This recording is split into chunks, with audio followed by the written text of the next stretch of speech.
Local news for Thursday the 19th of September. A Māori cancer hui will take place next week. An important hui as Māori continue to experience cancer at a much higher rate than non-Māori and often present later when the cancer is much more advanced. The hui is being held at the Kaneton Event Centre on the 26th of September. The median house price for all three districts are up for the month of August year on year. South Wairarapa median price was $500,000, Kaneton $375,000 and Masterton $400,000. A Meet the Candidates event tonight will be held at the St Matthew's College Hall, kicking off at 6 o'clock. It will be broadcast live as well here on Wairarapa Television.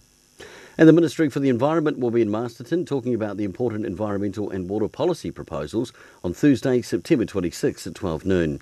The meeting at Sowai College is the public's chance to have their say in the government's freshwater policy, help protect productive land to benefit people and the environment, and also better deal with harmful waste and chemicals. And finally, this Sunday will be an open pre-season training for Giant softballers, juniors and seniors. Welcome from 1 o'clock at South Park. For Wairarapa TV Local News, I'm Brent Gare.